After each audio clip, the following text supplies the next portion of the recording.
Oke, shalom teman-teman. Selamat pagi. Apa kabar di hari ini lagi? Puji Tuhan, kembali mendapatkan teman-teman semua. Ada kesempatan untuk saya kembali live streaming uh, dengan materi hermeneutika kata Ashe, dan kemudian kita akan membuat 50 kelemahan oneness secara teologi dalam live streaming ini, dalam live streaming yang singkat ini. Tapi kita akan fokus untuk membahas kata naasye. Jadi kita akhirnya dapat menemukan sebuah akar dari Tritunggal, doktrin Tritunggal yang ada di kitab Kejadian. Ketika saya menyampaikan materi ini, maka secara jujur, tegas saya menyampaikan, maka posisi teologi saya adalah Trinitarianisme, ya, yang percaya kepada Allah Bapa, Allah Anak, Putra, dan kemudian Roh Kudus. Ya, baik teman-teman, mari kita sebelum kita menyampaikan materi ini, kita berdoa dulu, memohon Roh Kudus, Roh Allah menolong kita sehingga materi yang sederhana ini dapat menjadi berkat bagi banyak orang.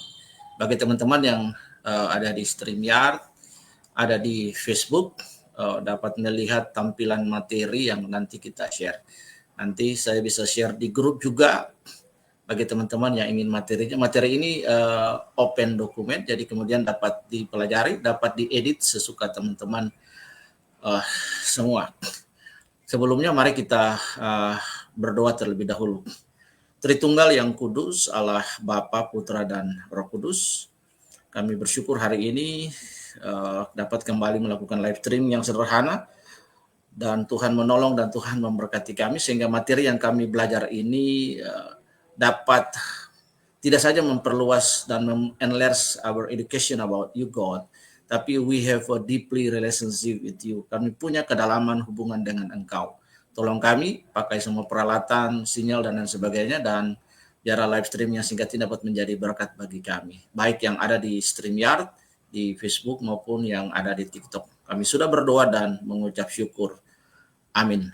Nah, baik teman-teman semua, mari kita langsung aja lihat apa materi kita ya di hari ini.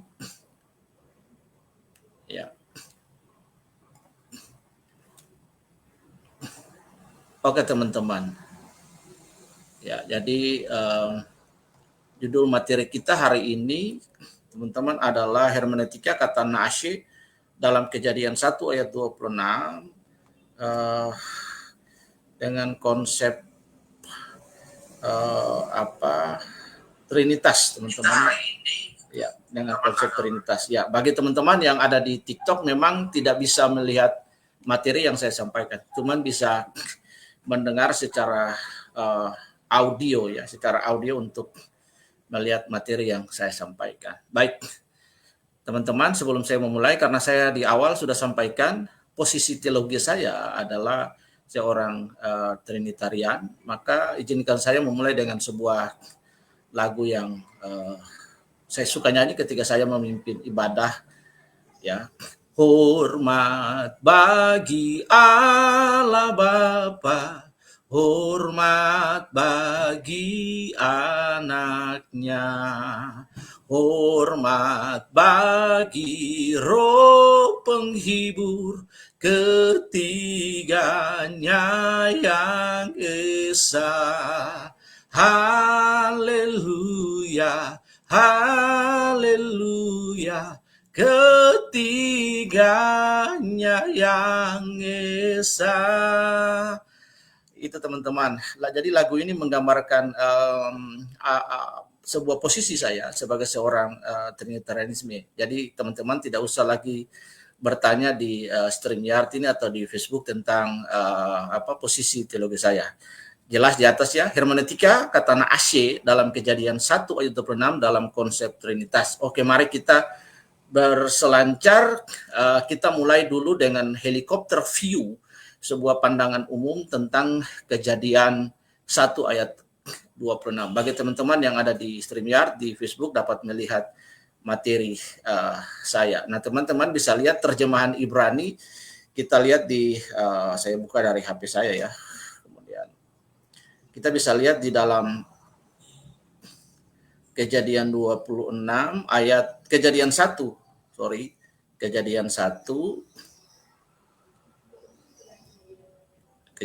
ayat 26. Ya. Kejadian 1 ayat yang ke-26. Berfirmanlah Allah, baiklah kita menjadikan manusia menurut gambar dan rupa kita, supaya mereka berkuasa atas ikan-ikan di laut dan burung-burung di udara dan atas ternak dan atas seluruh bumi dan atas segala binatang melata yang merayap di bumi. Nah, kita lihat Wayomer Elohim na'ashe Adam bizalmenu khidmutenu.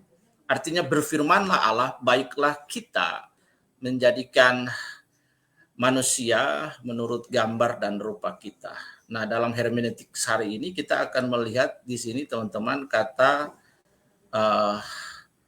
na'ashe ya. Ini yang saya blog ini teman-teman bisa lihat. Jadi na'ashe ya. Nah, analisa kata na'ashe kita bisa melihat dalam bentuk tata bahasa. Kata na'ashe juga yang berarti kata dari akar kata asa. Nah, pada bagian lain kemudian Alkitab berkata Elohim asa amar zelem. Nah, jadi kata na'ashe dalam bentuk jamak atau first person plural itu dari kata kerja asa yang artinya mari, let's, mari kita buat, atau mari kita kerjakan, atau mari kita membuat, teman-teman. Nah, kalimat ini adalah contoh kohortatif plural yang menyatakan maksud atau niat atau bentuk ajakan. Nah, kata kita. Dengan demikian, teman-teman, maka kita dari akar kata na'ashe ini, dari akar kata na'ashe yang turunan dari akar kata asya ini, maka kita akan menemukan akar daripada Trinitas. Nah, pada bagian lain kita akan melihat, saya udah buat 2 video sebelumnya teman-teman yang juga kita belajar sama-sama tentang kata Echad dan kata Yashid. Dalam seluruh Old Testament 39 kitab untuk penyebutan kata Allah itu selalu menggunakan kata Echad ya. Kata Echad ya. Jadi tidak pernah kata Yashid, tetapi Echad yang di sini bukan berbicara tentang number atau numerik ya. Tapi di sini kita bisa melihat dan kita bisa menemukan bagaimana Trinitarisme itu menemukan akar di dalam Ibrani yang memperkuat. Yang pertama, the strongest point bagi kita adalah kata na'ashe di sini. Baiklah, ya di Wayomer Elohim na'ashe. Pada bagian lain Elohim aza amar, baiklah kita. Nah, teman-teman yang di sini yang bisa lihat materinya di sini, kata na'ashe adalah kata bentuk jamak atau first person plural dari kata kerja asa. Dengan demikian, maka kita bisa menemukan akar Trinitas una substantia tres personae dalam bahasan kita hari ini dalam bentuk ajakan atau maksud niat ya di antara una substantia tres personae, God the Father of Son and the Holy Spirit. Nah, masalahnya adalah, pertanyaannya adalah mengapa Allah yang esa memakai bentuk plural, teman-teman? Ya, mengapa, pertanyaannya adalah mengapa Allah yang esa memakai bentuk plural? Sebab ini menjadi landasan bagi kita orang Kristen untuk dapat melihat indikasi awal dari bagaimana akar, the root of the Trinity of God in the Old Testament, especially in the book of Bereshit, ya teman-teman. Nah, kata na'ashe dalam konsep Trinitas yang pertama adalah pluralitas dalam keilahian, ya. Na'ashe menyiratkan pluralitas dalam kesatuan, bukan politeisme, teman-teman. Nah, sekali lagi kata na'ashe dalam konsep Trinitas itu adalah menggambarkan sebuah pluralitas divine, plurality dalam keilahian. Na'ashe menyiratkan divine plurality dalam kesatuan. Jadi bukan politeisme atau politeistik. There's a many goddess, teman-teman. Nah, Jadi ini membuka kemungkinan bahwa Allah yang sedang berbicara dalam komunitas intra-divine, yaitu the three person of the Holy Spirit in the perichoresis, teman-teman, antara tiga pribadi, yaitu Bapa, Anak, dan Roh Kudus. Jadi ketika Allah mengajak di situ digunakan kata Wayomer Elohim Naase, itu maka kita bisa lihat terjadi sebuah perikoresis. Perikoresis artinya saling mendiami, ya, saling mendiami di antara pribadi-pribadi Allah, berkomunikasi di antara the third person, ya, the Father, the Son, and the Holy Spirit dalam komunitas intradivine, yaitu Bapa, Anak, dan Roh Kudus. Maka teman-teman, dengan demikian maka kita melihat adanya konsistensi di biblical naratif dalam Kejadian 1 ayat yang kedua, Roh Allah melayang-layang. Jadi konsistensi naratif itu dimulai dari Kejadian pasal yang pertama ayat yang ke-26. Kita dapat melihat konsistensi naratif. Disinilah kelemahan Wanenes yang kehilangan konsistensi naratif. Nanti kita lihat bagaimana ada 50 kelemahan Wanenes atau modalisme di sini. Yang kita lihat dulu konsistensi naratif dalam Kejadian 1 ayat 2, Roh Allah melayang-layang. Dalam Yohanes pasal 1 ayat 1 sampai 3, dan kemudian dalam Kolose 1 ayat yang ke-15 sampai 17, Sang Firman Yesus terlibat dalam penciptaan. Maka ketiga pribadi Trinitas atau una substantia tres personae ini sudah aktif sejak awal penciptaan. Ya, Wayomer Elohim Naatsa di situ. Nah, mari kita lihat dulu membaca Yohanes 1 ayat yang pertama sampai ayat yang ketiga, sehingga kita dapat melihat konteks ini berkesinambungan. Ada sebuah konsistensi biblikal naratif, ya, di dalam kita memandang konsep ini. Oke, kita baca. Pada mulanya adalah firman. Firman itu bersama-sama dengan Allah, dan firman itu adalah Allah. Ia pada mulanya bersama-sama dengan Allah. Segala sesuatu dijadikan oleh Dia, dan tanpa Dia tidak ada satupun yang telah jadi dari segala yang ada. Perhatikan konsistensi biblikal naratif di dalam kitab Kejadian atau kitab Beresit, yaitu Wayomer Elohim Naatsa, baiklah kita. Nah, konsistensi naratif ini tergambar di dalam the gospel daripada John, kitab John, yaitu kitab Yohanes, yaitu pada mulanya firman bersama-sama dengan Allah. Jadi ini menggambarkan sebuah plurality of divine, the divinity of God. Dengan demikian, maka Trinitarianisme itu menemukan atau mempunyai the biblical foundation di dalam kitab Perjanjian Lama. Dan kemudian konsistensi naratif ini berjalan terus, dan kita dapat menemukan di dalam the New Testament, especially in the Gospel of John chapter 1 verse 1 up to 3, and then the Colossians chapter 1 verse 15 up to 17. Bagaimana kita melihat the personality of Christ yang terlibat dalam penciptaan, maka kesimpulan teologisnya adalah ketiga pribadi Trinitas itu sudah aktif sejak awal penciptaan, teman-teman. Oke, kemudian kita akan melihat di sini bagaimana konsistensi naratif ini. Yang ketiga, kita melihat kata echad, teman-teman. Ini saya udah pernah buat bahasan, teman-teman bisa menemukan di TikTok. Saya udah upload di YouTube juga sudah, dengan akun YouTube namanya Labuang Raja, teman-teman bisa lihat. Jadi kata echad, kita akan melihat bagaimana Trinitarianisme itu menemukan akar fondasinya, ya, menemukan akar bagaimana doktrin ini memang benar-benar biblika, teman-teman. Nah, kita lihat kata echad itu adalah keesaan yang majemuk. Nah, ya, menggambarkan pluralisme divinity di situ, the divine of the plurality. Jadi kata echad itu digunakan dalam teman-teman, dalam Ulangan pasal yang ke-6 ayat yang ke-4. Kita lihat dulu dalam terjemahan dalam bahasa Indonesia, Ulangan pasal yang ke-6, kita bisa melihat ayat yang ke-4 di situ. Dengarlah hai orang Israel, ini merupakan syahadat Israel, ya. Ini merupakan syahadat Israel yang diperdengarkan setiap kali bayi Israel itu lahir, dibisikkan di telinga, dimandiin dengan lap dengan garam, kemudian dibisikkan kata syahadat ini buat semua orang Yahudi pada konteks itu. Nah, hari ini dengan modernitas Israel, dengan ada dinamika, ada banyak Israel, ada Sephardi, ada Mizrahi dan lain-lain, maka kita bisa melihat apa konsep ini masih digunakan. Nah, di situ dikatakan, dengarlah hai orang Israel, Tuhan Allah, Tuhan itu Allah kita, Tuhan itu Esa. Shema Israel Adonai Eloheinu Adonai Echad. Nah, dengarlah hai Israel, Tuhan Allah kita itu Esa.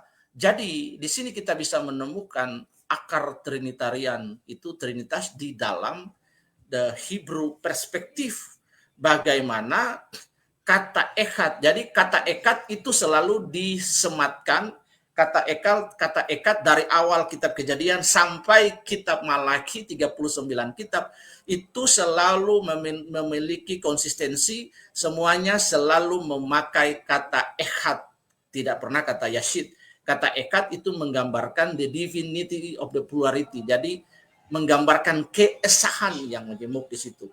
Nah, jadi kata Echad itu berarti satu dalam kesatuan, seperti dalam Kejadian 2 ayat 24, keduanya menjadi satu Echad.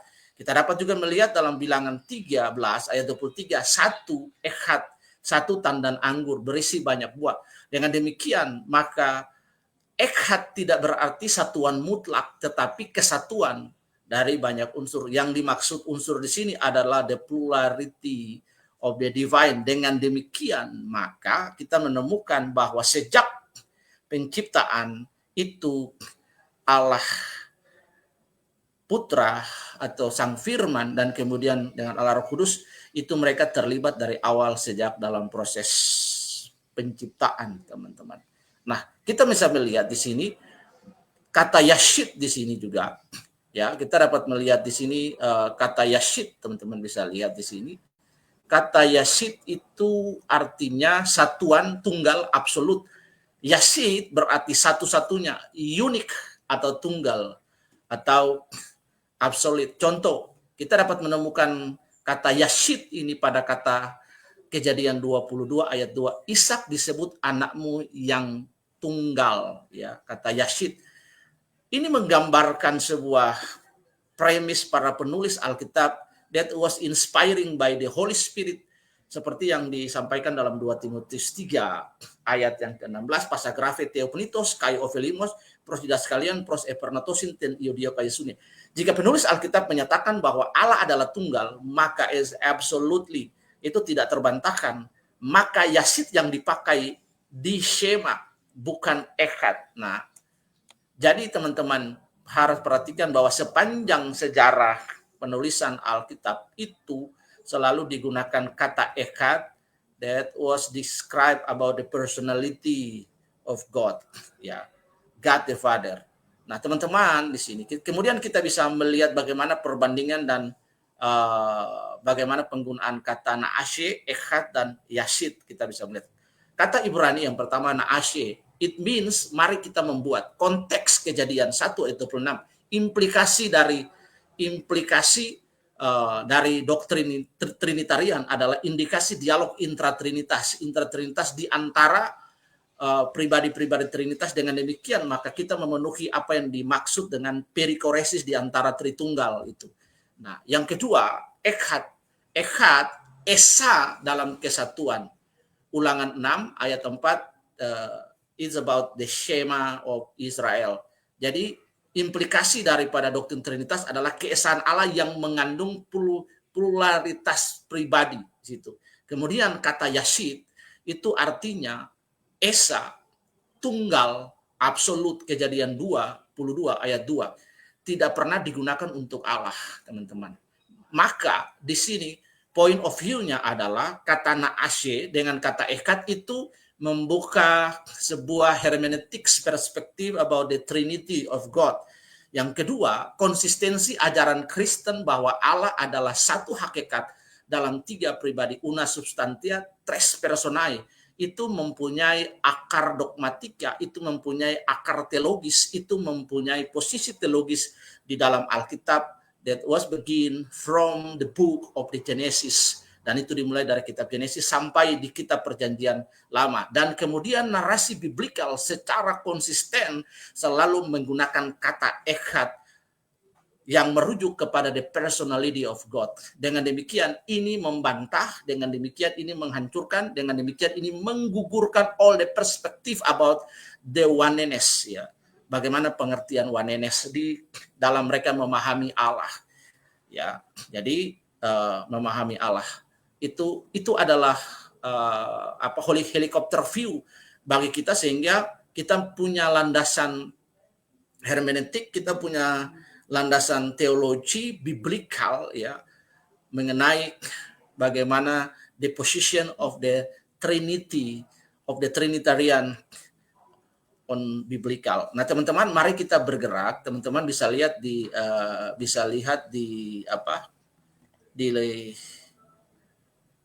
materi yang saya sampaikan. Kalau teman-teman di TikTok memang nggak bisa lihat, ya, karena materinya ada di saya buka di Google Sites dan di StreamYard dan di Facebook bisa melihat. Kita akan melihat secara singkat the short perspective about the 50 weakness, ya, the theology of the oneness atau modalisme. Yang pertama, kita bisa melihat kelemahan orang oneness. Kelemahan orang oneness yang menolak doktrin Trinitas. Yang pertama, kelemahan Alkitabiah. Teman-teman, kelemahan Alkitabiah. Kita mulai di sini kita akan melihat 10 poin dari perspektif Alkitabiah bagaimana oneness itu punya kelemahan. Yang pertama adalah mengabaikan bentuk jamak dalam Kejadian 26. Nah, ini yang menjadi kunci, ya, teman-teman. Ya, mengabaikan di sini, mengabaikan dalam konteks kejadian ini. Ya, dalam konteks mereka gagal untuk melakukan telah hermeneutiks tentang ayat ini, yaitu Vayomer Elohim, ya. Di sini asa itu, teman-teman bisa melihat di sini kata naasye, ya, di situ. Jadi bagaimana teman-teman di oneness ini posisi teologis, posisi doktrinnya mereka itu secara biblika is a very weakness, karena mereka sudah gagal menerjemahkan, memahami, bahkan membuat tafsir, bahkan juga kita bisa melihat di dalam terjemahan literal biblikal Alkitab itu kan sudah dijelasin di situ. Terjemahan dari Kejadian 1:26 itu adalah Wayomer Elohim Na'atsa di situ. Jadi mengabaikan bentuk jamak di situ. Faktanya secara linguistik Hebrew di situ itu memang artinya jamak. Nah, pengabaian terhadap ayat Alkitab dan tafsirnya secara linguistik dan hermeneutics ini membuat the failure of the meanings, ya. Ini membuat gagal semua pengertian oneness. Jadi yang pertama, oneness tidak mempunyai strongest foundation. Teman-teman, oneness bisa bisa membantah dengan membuat video tandingan atau yang lain. Ya, saya tidak ingin berdebat, tapi saya ingin kita mempunyai perspektif, ya, perspektif yang baik to enlarge our education about the theology, about Bible, about God, ya. Ya, apapun yang even we have a different the position of theology, ya. Jadi bagaimana, teman-teman, kelemahan Alkitabiah yang pertama dari oneness adalah mereka mengabaikan bentuk jamak dalam Kejadian 1 ayat 26. Baiklah kita menjadikan manusia Wayomer Elohim Na'atsa. Di bagian lain juga disampaikan bahwa Elohim Asa Amar Selem. Yang kedua adalah bagaimana oneness ini, kelemahan yang kedua dari oneness, yaitu dalam perspektif kelemahan Alkitabiah adalah oneness menolak realitas dialog di antara pribadi dalam Yohanes 17, the prayer of Jesus. Jadi bagaimana kita melihat dalam Yohanes 17 di situ itu mereka mengabaikan konsep ini, ya, padahal itu justru dalam percakapan realitas dialog di antara pribadi, perikoresis di antara pribadi itu jelas sekali di situ. Kita bisa melihat secara eksplisit bagaimana terjadi percakapan di dalam Yohanes 17 ya.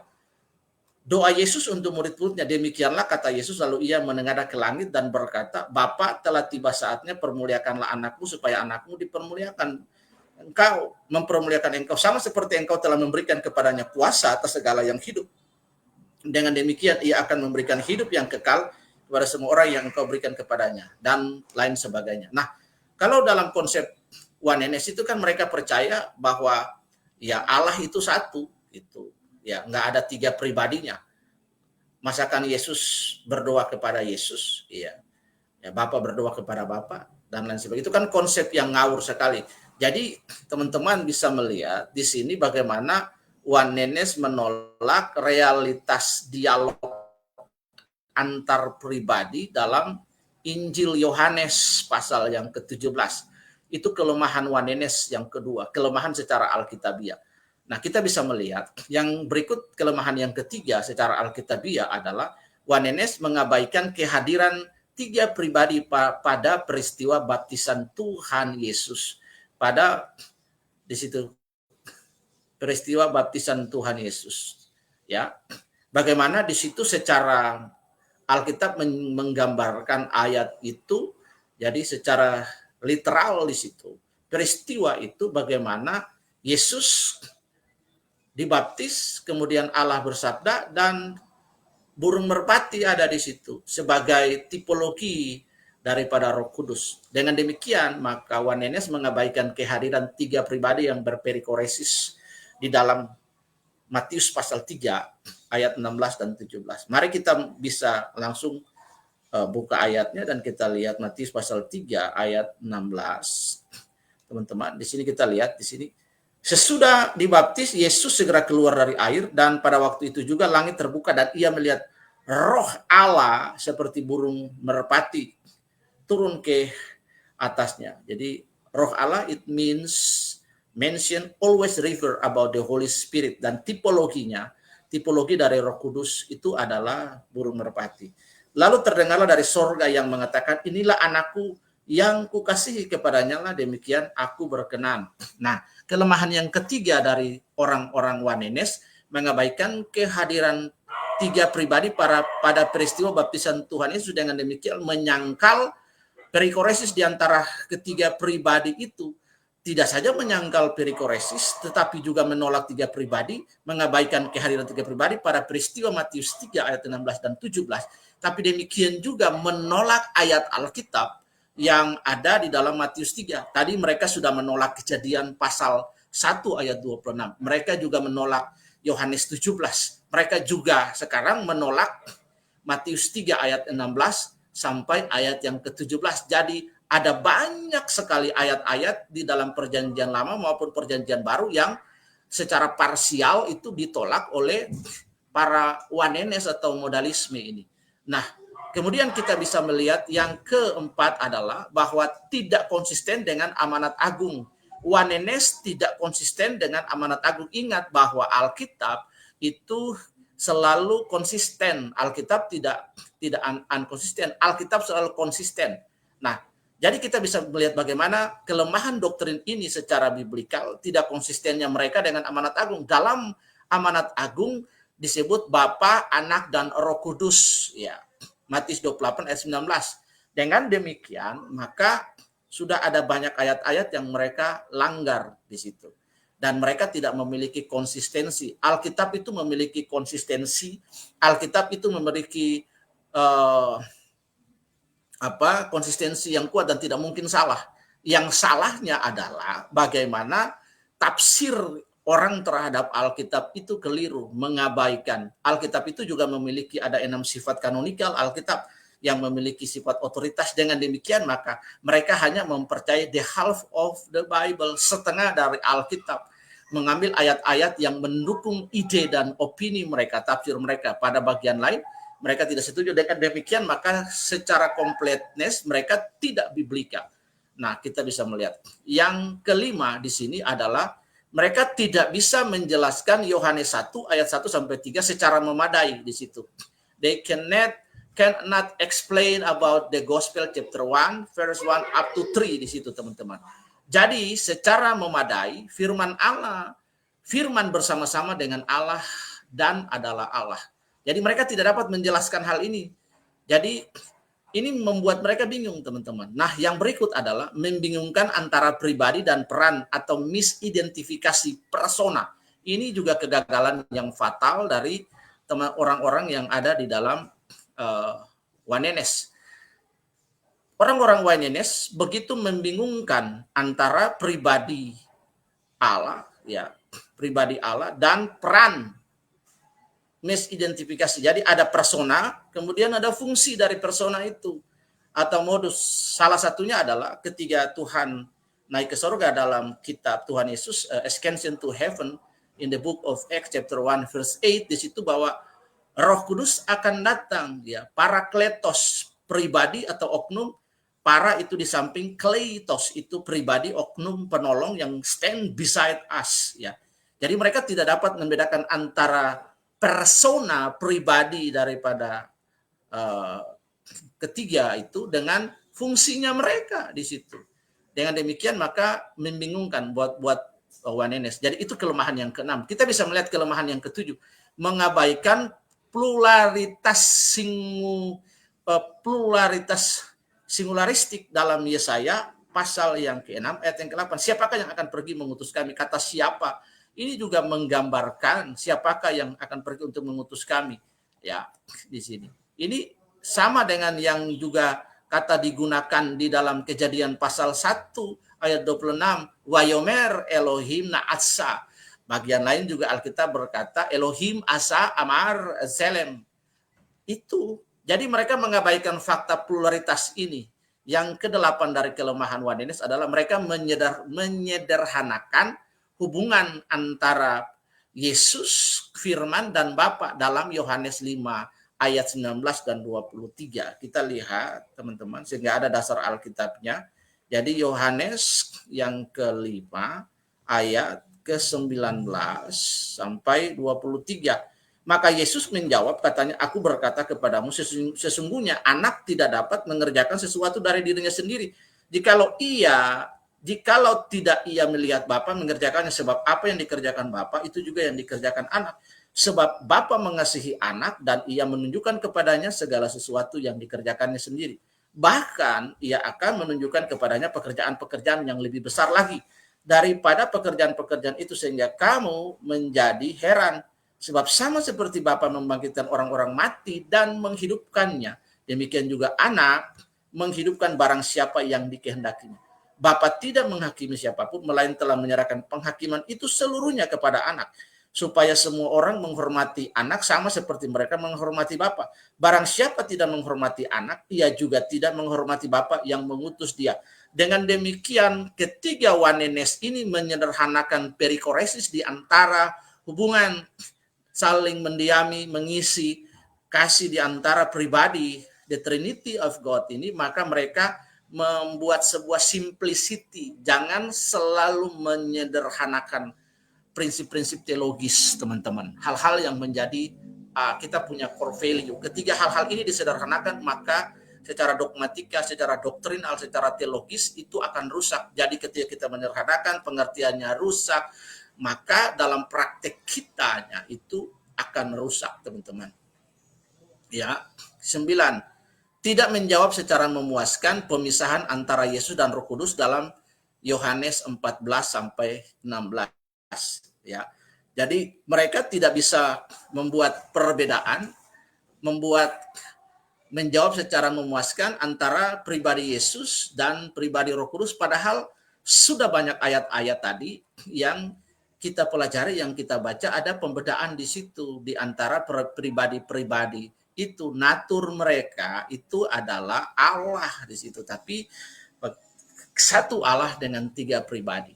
Nah, mereka tidak bisa membedakan antara pribadi Yesus dengan Roh Kudus. Mereka menyamakan sama bahwa Tuhan itu satu, dia datang pada waktu yang berbeda, dia jadi Yesus, dia datang pada waktu yang berbeda, dia jadi Roh Kudus. Itu adalah pandangan orang-orang modalis atau orang-orang Wanenes. Nah, sekarang kita lihat kelemahan Wanenes dari perspektif Alkitab yang ke-10.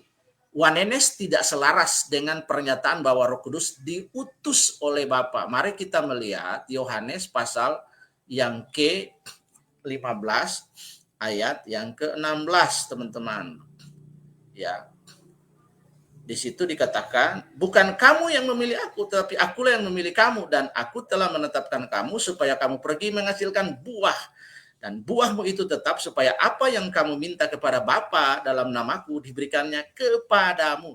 Jadi mereka selalu tidak selaras, selalu mereka itu jumping the point ketika kita menggunakan ayat ini. Dengan pernyataan bahwa Roh Kudus diutus oleh Bapa, mereka tidak selaras bahwa Roh Kudus memang diutus oleh Bapa dan Anak.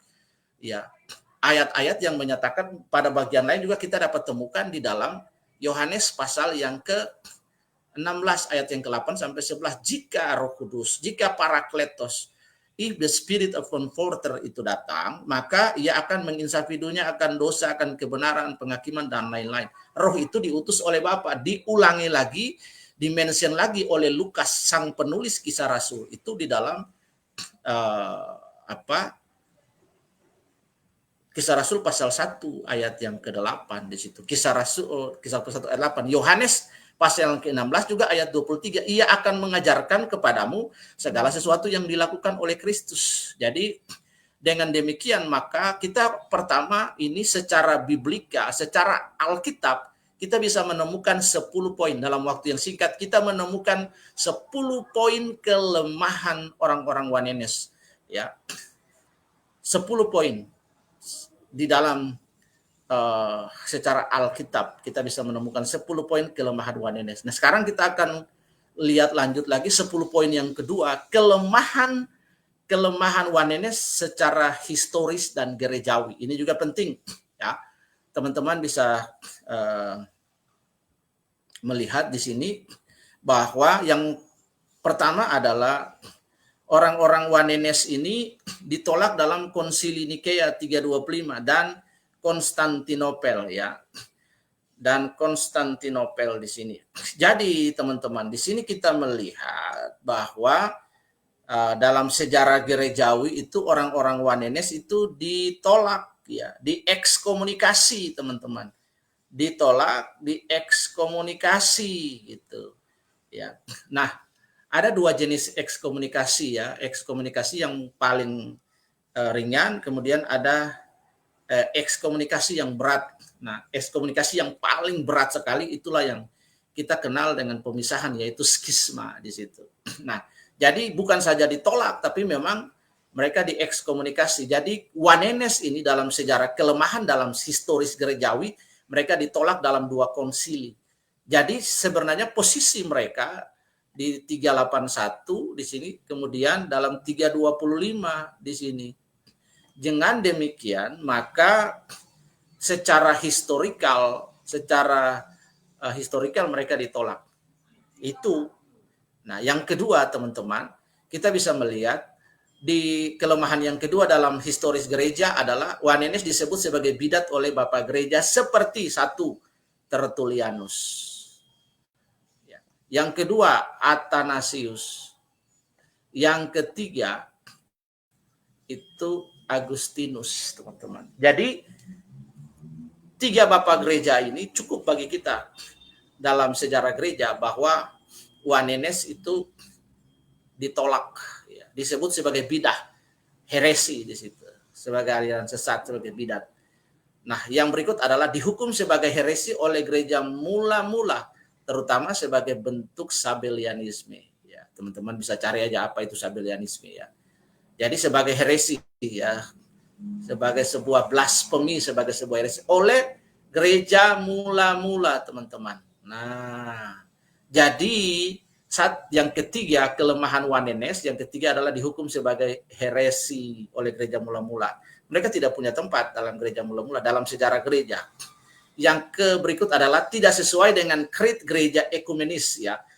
Jadi kelemahan secara historikal bagi orang Wanenes adalah tidak sesuai dengan krit gereja ekumenes, yaitu Nikea Athanasius, dan bahkan Chalcedon, teman-teman. Nah, oke, saya ingin kita melihat hal ini, teman-teman, sabar.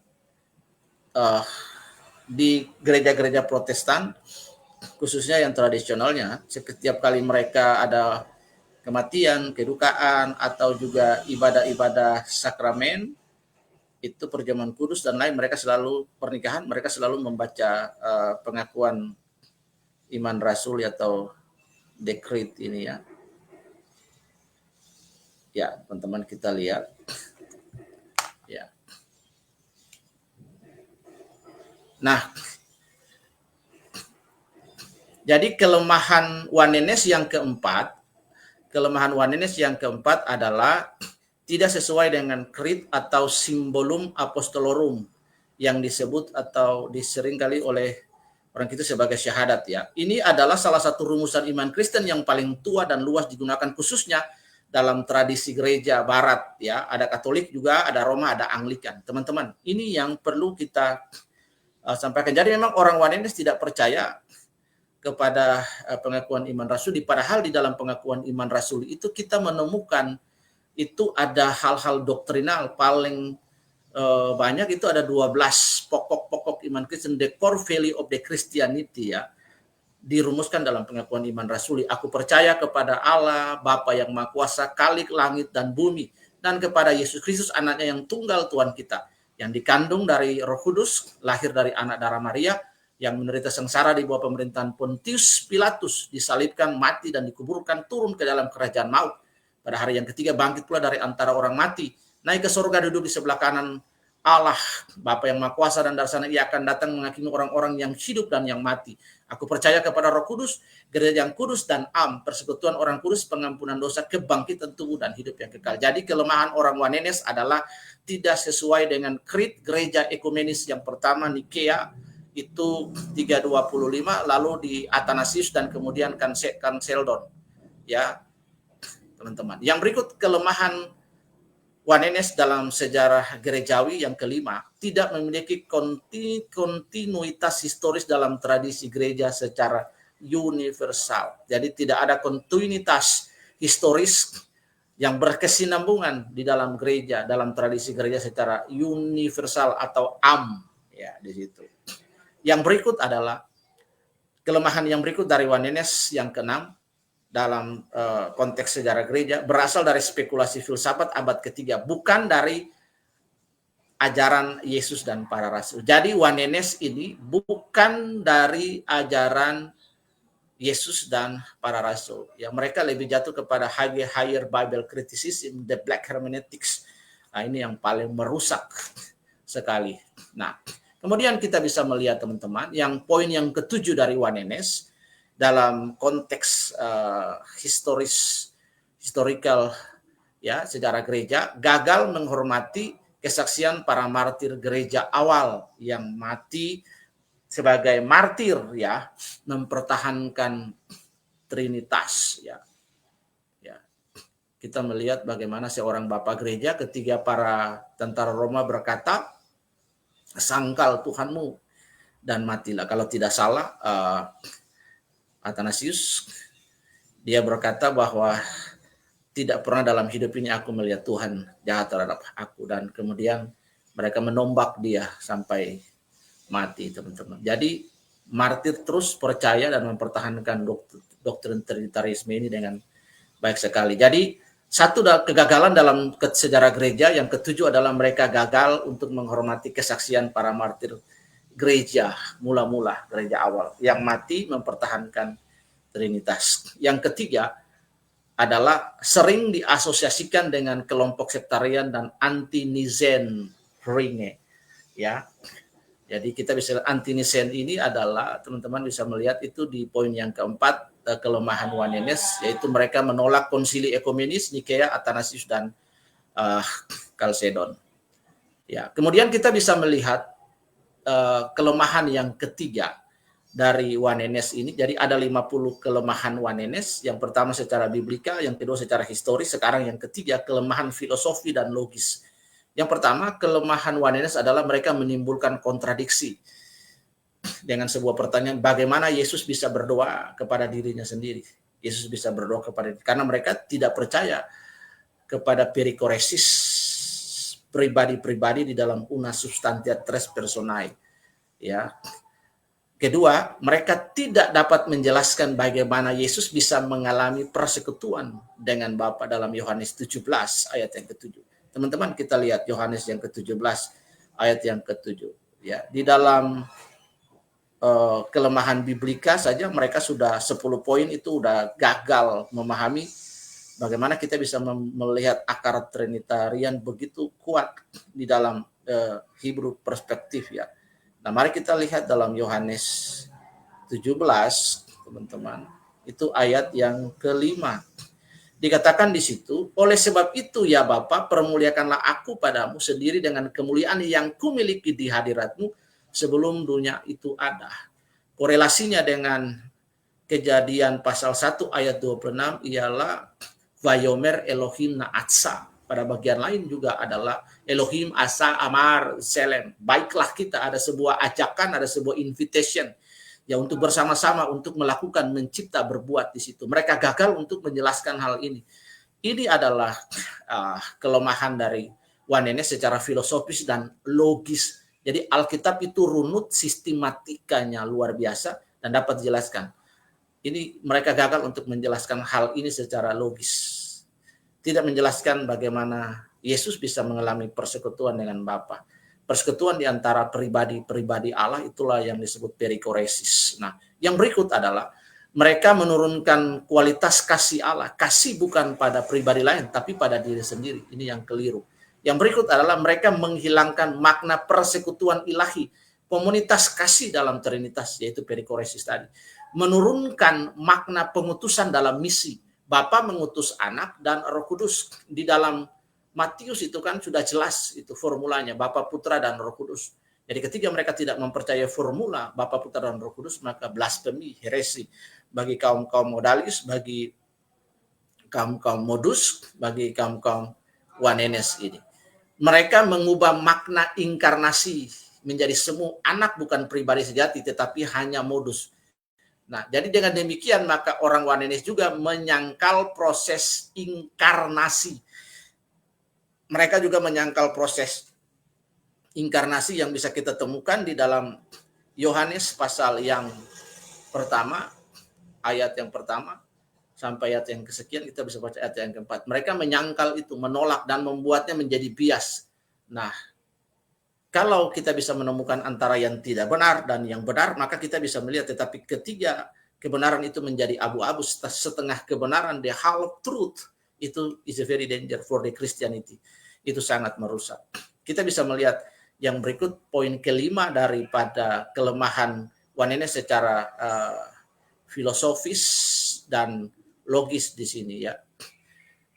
Mereka menciptakan masalah etika. Bapa menghukum dirinya sendiri dalam penyalipan. Jadi kalau mereka tidak mempercaya pribadi Bapa, Anak, dan Roh Kudus, maka mereka menciptakan sebuah masalah etika yang baru, yaitu Bapa menghukum dirinya sendiri di atas kayu salib. Bapa menyelamatkan dirinya sendiri, Bapa bangkit dari kematiannya dia sendiri. Ini kan benar-benar sesuatu yang tidak rasionalitas. Allah memberikan nalar dan logik kepada kita, bahkan jauh di atas logika, untuk kita diberikan hikmat oleh Roh Kudus how to understand. Ya. Nah, kalau etika ini dipenuhi dengan Roh Kudus, maka kita akan dapat memahami kebenaran dengan baik dan benar. Yang berikut kita lihat teman-teman adalah poin yang keenam dari kegagalan kelemahan filosofis dan logis dari Oneness adalah gagal menjawab hubungan interpersonal yang tampak nyata di dalam Alkitab. Ya, mereka hubungan interpersonal di antara person of the Trinity itu gagal untuk menjawab korelasi dan hubungannya. Ya, mereka sudah gagal di Kejadian 1 ayat 26 sampai ayat-ayat yang lain, dan mereka tentu akan juga gagal dalam konteks untuk memahami penjelasan yang ada di dalam New Testament di PL. Yang berikut adalah cenderung memproyeksikan pengertian manusiawi tentang kesatuan dalam Allah. Oke, saya highlight di sini dulu. Ini very important thing ya. Di sini teman-teman kita bisa melihat bagaimana mereka gagal ya, gagal untuk apa? Untuk teman-teman di sini gagal untuk Wanenes gagal untuk memproyeksikan pengertian manusiawi tentang kecenderungan memproyeksikan pengertian manusiawi tentang kesatuan Allah. Jadi mereka mencoba untuk mendefinisikan, mempertahankan logika mereka, doktrinal mereka dengan membuat premis-premis yang memang premisnya manusiawi. Kalau kita telusuri the root of the biblical itu, maka tidak ada konsep ini. Dari awal kitab Kejadian saja, Kejadian 1 ayat 26, kita sudah bisa menemukan the root, the foundation of the Trinitarianism in the Bible. Ya, dari kitab itu saja, dari satu ayat itu saja, maka kita bisa menemukan akar Trinitas, akar Tritunggal, akar Trinitarianisme itu di dalam Kejadian 1 ayat 26. Ya, Wayomer Elohim Natsa di situ. Cenderung orang-orang ini gagal. Nah, mereka akhirnya memaksakan konsep manusiawi, konsep humanistik ya ke dalam konsep kesatuan Allah. Padahal konsep ini sangat mudah dipahami dalam kata Echad yang memang dari kitab Kejadian sampai kitab Mailaki 39 itu selalu merujuk mention ketiga para penulis biblik, penulis Alkitab yang di-inspiring oleh Holy Spirit, oleh Roh Allah, itu selalu menggunakan kalimat yang sama. Ya, Allah menggunakan bahasa antropomorfisme untuk menyampaikan maksud dan tujuannya. Yang hebatnya para rasul ini hidup para nabi artinya nafa, the man that who is influencing by divine spirit, hidup pada masa yang berbeda, latar belakang pendidikan yang berbeda. Itu tapi mereka memiliki konsep pengetahuan Roh Kudus, mobile mereka selalu menggunakan satu kata untuk menjelaskan the divine plurality ya. Plurality singularistik absolut yang selalu menggunakan kata echad di situ. Kata echad ya. Jadi kata di sepanjang Alkitab itu kata echad selalu merujuk kepada pribadi Allah. Ya di situ. Dengan demikian maka Wanenes gagal untuk memahami hal ini. Yang ke-8, menghapus relasi sejati sebagai dasar keberadaan Allah atau sebuah ontologi relasional di situ. Ya. Mereka tidak dapat membantah 3 kegagalan yang luar biasa daripada orang-orang Wanenes. Kegagalan secara kelemahan filosofis dan logis, kemudian kelemahan historikal gerejawi, dan yang pertama adalah kelemahan Alkitab. Nah sekarang bagaimana kita melihat kelemahan yang keempat? Kelemahan soteriologi atau doktrin keselamatan. Wanenes gagal. Mereka mengaburkan makna pengorbanan anak kepada Bapa. Ibrani 9 ayat 14 kita buka. Ini yang paling penting sekali. Ibrani 9. Jadi para Wanenes ini mereka sudah diekskomunikasi. Jadi ada 2 bentuk ekskomunikasi, yang paling ringan dan yang paling berat itu adalah skisma. Jadi mereka ini harus bertobat ya. Di sini kita lihat Ibrani pasal yang ke-9. Ayat pasal 9 ayat yang ke-5. Ayat yang ke-14, teman-teman. Ya. Betapa lebihnya lagi darah Kristus yang oleh Roh yang kekal telah mempersembahkan dirinya sendiri kepada Allah sebagai persembahan yang tak bercacat, akan menyucikan hati nurani kita dari perbuatan-perbuatan yang sia-sia supaya kita dapat beribadah kepada Allah yang hidup. Jadi mereka mengaburkan makna pengorbanan anak atau Yesus Kristus sang firman itu kepada Bapa. Masakan Bapa berkorban kepada Bapa? Ini kan sebuah irasionalitas teologi yang luar biasa dari orang-orang Wanenes ini, teman-teman. Yang kedua, mereka membingungkan siapa yang membangkitkan Yesus, Bapa, Yesus sendiri atau Roh Kudus. Karena memang mereka tidak percaya the Trinity of God. Ya, sehingga dengan demikian maka mereka mengaburkan the function of the Trinity of God. Mereka menghilangkan perichoresis between the personality of God among the Trinity of God. This is the wrong concept. Nah, jadi teman-teman, mereka membingungkan siapa yang membangkitkan Yesus. Karena memang orang-orang oneness ini tidak percaya kepada the third person of God. Jadi mereka tidak percaya kepada Trinitas, kepada the Trinity of God. Mereka percaya bahwa God the only one. Padahal mereka sudah gagal sejak pertama di situ, teman-teman, untuk memahami Wayomer Elohim Na'atsa, baiklah kita menjadikan manusia itu, menciptakan manusia, sebuah bentuk ajakan tadi. Yang berikut adalah mereka menyulitkan pemahaman syafaat Kristus kepada Bapa di situ. Yesus berdoa syafaat kepada Bapa. Masakan Bapa berdoa kepada Bapa. Ini kan sesuatu yang irasional sekali. Nah, jadi mereka gagal untuk memahami konsep Roma 8 ayat 34. Banyak sekali kegagalan, kebodohan yang ditimbulkan oleh para oneness ini. Yang berikut adalah mereka merendahkan peran Roh Kudus sebagai pribadi yang memberikan penghiburan dan bimbingan. Jadi, kalau kita lihat di dalam Yohanes pasal yang 16, if the Holy Spirit that sent by my Father, kata Alkitab dalam Yohanes 16, itu bahwa jika Roh Kudus yang diutus oleh Bapakku datang, ia akan menghibur, ia akan menuntun, ia akan memberikan bimbingan. Maka orang oneness mengabaikan prinsip ini. Itu secara literal ayatnya tertulis demikian. Jadi secara literal jika mereka tidak punya pemahaman, bagaimana mereka memahami hal ini? Ini kebodohan mereka.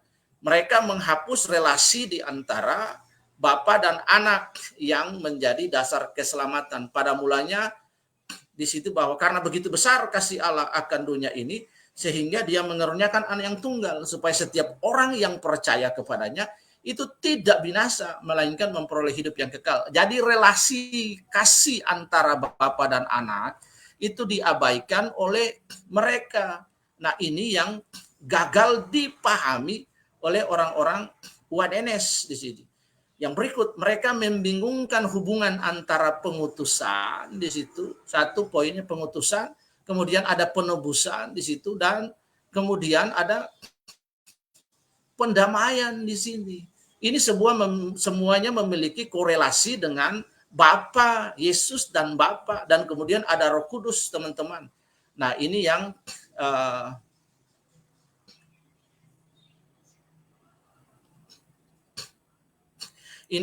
merusak, teman-teman. Ini yang merusak. Yang kelima, mereka mengacaukan dasar dari doa umat kepada Bapa dalam nama Anak dan melalui Roh Kudus. Ya. Inilah. Jadi kita bisa melihat di sini ada 50 kelemahan oneness dalam 5 konteks, ya. Konteks kelemahan soteriologi, konteks kelemahan filosofis dan logis, konsep kelemahan historis gerejawi, dan konsep biblikal, konsep alkitabiah. Nah, sekarang kita masuk kepada konteks yang berikut, ya. Kita bisa melihat di sini masih ada berapa konteks, ya. Yang pertama, konteks dari kelemahan praktis dan eklesiologi, teman-teman, menyebabkan kebingungan dalam liturgi kepada siapa doa dipanjatkan. Nah, ini kegagalannya mereka di sini. Menghasilkan kesulitan dalam doa Trinitarian, Efesus 2 ayat 18. Mereka juga merusak struktur pemuridan yang Yesus ajarkan dalam Matius 28 ayat 19 sampai 20. Mereka merusak struktur ini, orang-orang oneness. Yesus mengajarkan, pergilah baptislah mereka dalam nama Bapa, Anak, dan Roh Kudus. Alkitabnya secara letterlessnya begitu, tapi dalam prakteknya kan tidak seperti itu. Jadi mereka menganggap Alkitab, mereka juga melanggar hukum yang tertulis. Di dalam Matius pasal 4, when Jesus facing with the temptators, devil, dia selalu berkata ada tertulis. Nah, harusnya prinsip ada tertulis itu juga kita gunakan dalam konsep ini. Mereka mengabaikan apa yang tertulis, menggunakan rasionalisme, penalaran filosofis manusia untuk ditanamkan di situ. They cannot explain anything about God. Mereka tidak dapat menjelaskan apapun tentang Allah. Padahal Trinitarianisme itu sudah punya fungsi sekali. Sudah bisa ditemukan akar Hebrunya di dalam Kejadian 1 ayat 26. Wayomer Elohim Na'atsa. Bagian lain juga Alkitab berkata, Elohim asa demur, Elohim amar asa selem. Nah, yang berikut adalah mendorong isolasi gereja dari tubuh Kristus global kepada Trinitas. Ya, teman-teman di sini. Yang berikut adalah mereka membuat ibadah dan sakramen menjadi tidak konsisten dengan pengakuan iman rasuli. Ya, di sini. Mereka membuat ibadah dan akhirnya gagal untuk mempercayai iman rasul itu. Kegagalan ini yang akhirnya merusak, sudah gagal dalam sejarah, sudah gagal dalam dogma, sudah gagal dalam biblika. Banyak sekali kegagalan. Menghambat pengenalan akan Allah sebagai relasi yang kekal di antara the third person of God, the three person of God. Yang berikut adalah kelemahan misiologi dan apologetics. Ya, kita bisa melihat menurunkan kesaksian iman Kristen terhadap dunia Islam yang menolak Trinitas. Ya, jadi mereka akhirnya membuat simplicity tentang ketika mereka berapologet. Ya, ada apologet oneness. Mereka menurunkan kesaksian iman Kristen terhadap dunia Islam yang dunia Islam memang pemahaman tauhidnya mereka menolak Trinitas. Ya, itu menurut konsep mereka. Tapi para oneness ini membantu orang di luar Islam untuk menolak konsep Trinitas. Ini benar-benar sebuah kebodohan yang irasional, blasphemy to them. Ya, akhirnya membuat orang-orang itu gagal. Ya, iman Kristen tentang Trinitas itu tidak dapat dipahami. Ya, dengan pengertiannya orang di luar Kristen. Ya. Hanya Alkitab dan Holy Spirit that can help us to understand what the Bible mean to us. Ya. Gagal menjawab keberatan filosofis dan eksistensial tentang kasih Allah. Tidak sesuai dengan pengalaman umat Kristen dalam relasi dengan ketiga pribadi Allah. Membatasi pertumbuhan iman dalam pemahaman akan Allah yang penuh misteri but real, ya, dalam relasi umat dengan Tuhan. Jadi teman-teman, itu adalah 50 kelemahan oneness dalam 5 konteks, yaitu konteks kelemahan misiologi dan apologetik, konteks kelemahan praktis eklesiologis, konsep kelemahan kristologi dan pneumatologis, konsep kelemahan soteriologi, doktrin keselamatan, kemudian konsep kelemahan filosofi dan logis, dan kelemahan historis gerejawi, serta kelemahan Alkitab. Jadi ada 50 kelemahan oneness. Tadi saya sudah memberikan helikopter view untuk kita. So we have understanding and enlarged perspective, even we have a different the position of the theology, teman-teman. Jadi hari ini point of view-nya bagi kita, konklusinya bagi kita adalah ajaran oneness itu bertentangan, ya, the doctrine of the oneness always opposite with the testimony of the biblical. Ya, ajaran oneness bertentangan dengan kesaksian Alkitab utuh. Warisan kedua, oneness juga bertentangan dengan warisan gereja mula-mula. Ya, yang berikut juga oneness bertentangan dengan pengalaman iman Kristen secara historis. Yang berikut adalah Trinitas bukan konsep buatan manusia. Jadi Trinitas bukan konsep buatan manusia. Kita dapat menemukan konsep ini di dalam kata naasa atau akar katanya asa yang digunakan dalam Kejadian 1 ayat 26. Jadi in the first book in Bible, Genesis atau Bereshit, kita dapat menemukan konsep Trinitarianisme di dalam kata naatsa itu, yang berarti invite, mengajak, koortatif, ya, mengajak, menginvite, mengajak untuk membuat, mencipta di situ. Itu di antara kita dapat menemukan di dalam ayat ini juga perikoresis di antara the person of the Holy of the God, ya. Bagaimana kita bisa menemukan perikoresis di antara pribadi Bapa, Anak, dan Roh Kudus di situ. Ini yang luar biasa. Jadi Trinitas bukan konsep buatan manusia, justru oneness adalah konsep buatan manusia. Ya, melainkan Trinitas adalah pengungkapan Allah yang esa dalam 3 pribadi yang saling mengasihi sejak kekekalan. Hormat bagi Allah Bapa, hormat bagi Anaknya, hormat bagi Roh Penghibur, ketiganya yang esa. Haleluya, haleluya, ketiganya yang esa. Teman-teman, Itu adalah sebuah point of view kita. Saya berharap teman-teman memahami hal ini dengan baik. Nah, teman-teman ini saya akan kirim ke grup kita ya materinya. Teman-teman bisa lihat materi ini dia open ya, dia tidak dikunci. Jadi teman-teman kalau mau diubah, mau dipakai, ditambah boleh. Jadi saya akan kirim link sehingga teman-teman bisa mengubah dengan baik.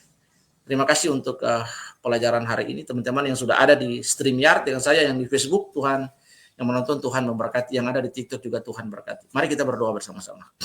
Tuhan, hari ini kami belajar tentang konsep naatsa, bagaimana kita dapat menemukan dan belajar melakukan telah hermeneutiks terhadap kata naatsa, dan kami menemukan di situ akar daripada Allah Tritunggal di situ. Wayomer Elohim Naatsa, ya, Elohim Azza Amar Celem. Kami percaya perikoresi di antara tiga pribadi. Pengetahuan ini tidak saja membuat kami punya perspektif bertambah, mengenlarge pengetahuan kami tentang Allah, tapi kemudian kami punya kekaguman tentang pribadi Allah yang fulfill with the mystery, yang dapat kami raih dalam pengalaman kami dengan Engkau. Maka Engkau akan menyibak dirimu bagi kami, Tuhan. Terima kasih. So we invite the Holy Spirit to help us, stand beside us, walk with us, lead us, guide us, sehingga kami dapat berjalan sebagai orang Kristen yang memiliki pengetahuan yang memadai, hidup dan karakter kami berubah. Berkati rumah tangga, pekerjaan-pekerjaan yang kami kerjakan. Tolong kami dalam keputusan-keputusan yang kami buat. Di dalam nama Tuhan Yesus kami sudah berdoa dan mengucap syukur. Biarlah live streaming pengajaran yang sederhana ini dapat menolong kami, Tuhan. Kami punya doktrin yang kuat, maka kami akan punya pemahaman yang kuat, dan aplikasi dan hasilnya iman Kristen kami bertumbuh tidak tergoyahkan. Di dalam nama Tuhan Yesus Juru Selamat kami sudah berdoa dan mengucap syukur. Haleluya. Amin. Oke teman-teman, terima kasih. Tuhan menolong kita semua. Materinya akan saya kirim di grup teman-teman.